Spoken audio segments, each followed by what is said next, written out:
This week. This week we're talking about badasses. Badasses. And this is going to be a episode series that we continue. So we thought we'd start. In all fairness, we try to be gentlemen in everything we do, so... Ladies first, please.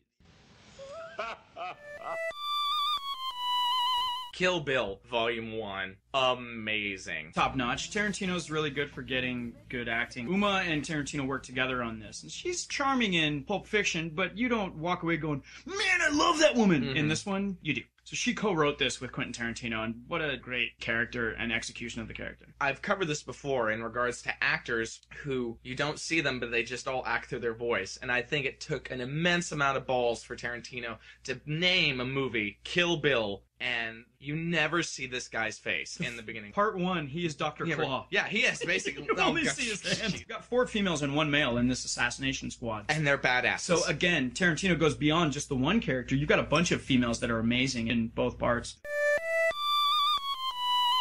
Daryl Hannah had a little bit of a... Actually, I would really attribute this to helping her have a little kind of comeback. Because it was after this she posed in Playboy. And people were like, oh my god, she looks really good for a 46-year-old woman. No kidding. And she does look really good. Daryl Hannah's really great. Lucy Liu, really strong. Lucy Liu doing a very, very good job of emulating that, not withdrawn, but that reserved the Japanese decorum. Yeah, and because she's not Japanese. Right. And it's great that she's able to have this crazy, immense amount of power, but at the same time still be feminine. Yeah, and Uma Thurman toward the end has this bit that I call the Helmolog.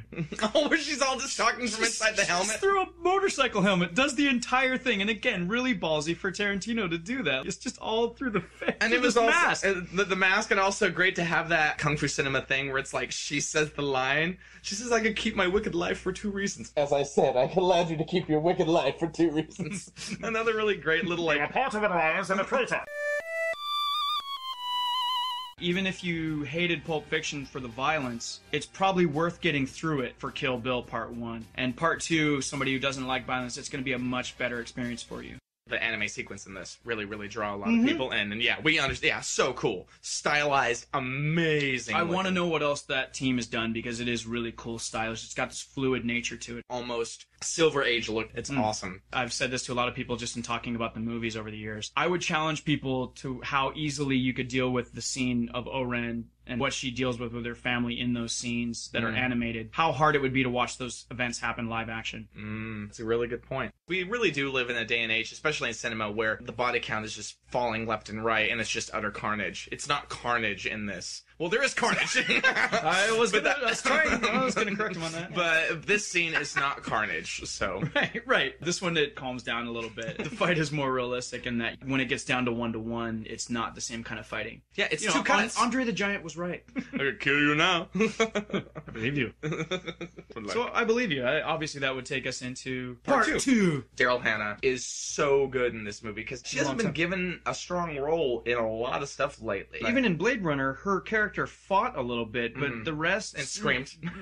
Right. But the rest was meh. It's great to watch her in this because, A, she's a bitch, and B, she is the strongest warrior of the assassin people. Like, when he asks her, what are you filled with most? That is such a great scene because she's talking like she's killed thousands of people, like the way she talks. And she says, right now, regret. You know, where she's talking to them, and then when the truth comes out, and it's like, oh my god, crazy. But there's one that takes the cake. One that basically instigated this whole episode. The queen of the genre, so to speak? What film has a strong female character? Don't tell Mom the Babysitter's Dead. No. Adventures in Babysitting. No. 3 Men and a Baby. No. Baby Geniuses. No. New York News. Walla Walla, Washington. All right. Aliens. How about the best female hero ever? Well, duh. Ellen Ripley. The penultimate female badass. This is the mold upon which everything is based. Everything. Almost like John McClane in Die Hard. She's sort of the reluctant hero. In the first movie, she could be taken as maybe kind of, she's complaining about everything and she's the one with the stick up her butt.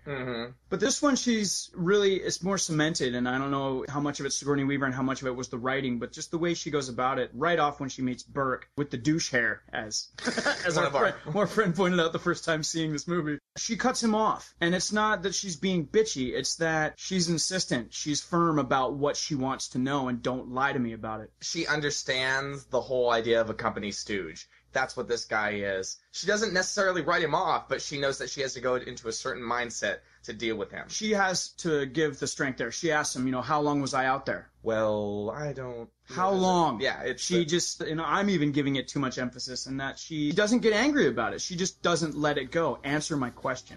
It's really cool how she's able to do that. The supporting cast of this film is really, really great. You're always there in a Cameron film, whether they be Jeanette Goldstein, or Bill Paxton, or Michael Biehn, Lance Henriksen. Basically, those people, and they're quite honestly great. They've really assumed their own goddom in the pantheon of movie character history. So I challenge you guys, after you listen to this, just go out in a grocery store and just yell one of the lines over the aisle, and someone is going to yell back, maybe 4 aisles away. Wait, you just go down to QFC? I say we nuke it from orbit! The only way to be sure! You only see one alien in the original one, and you don't understand the nature of what this creature is. You just know that it's this killing machine. It's killing everybody. But in the second one, it's established that it's a hive. The design of the queen in this is... Amazing. Scary. Giger does weird designs, and it's always kind of sexual / aliens. What a marriage, having these things manifest in this movie. All these characters have this feel of being in this unit and having been in this unit for a while. Interesting that Frost, the black man, dies a Richard Pryor death, falling flaming downstairs. Oh, Jesus not Christ. Nice. Not nice. Nice reference.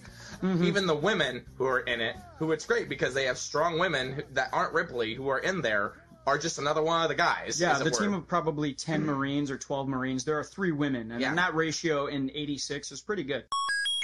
They're able to marry both their intent in these movies and also the emotional core behind that. Both with Ripley, also with Beatrice Kiddo. With Ripley, she loses hope when she finds the tracker. She's broken, and then she comes back to life. Yeah, and then she's just like, no, it's almost gonna more, and all of a sudden, she doesn't even take like a second. Yeah, Sigourney Weaver is the epitome of what it means for a woman to be a hero. Not a woman to be a man, but just a woman to do what needs to be done in the situation that has high demand.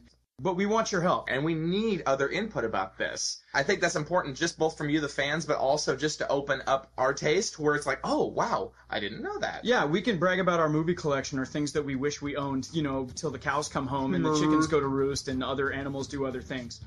But till the donkeys make tea. Till the ferrets bake croissants. So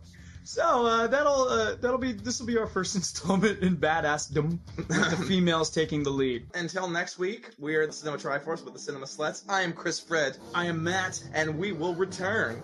Put down that chicken sweet gun. The knife in me. You see how it shines when you turn it. Let off some steam, Bennett.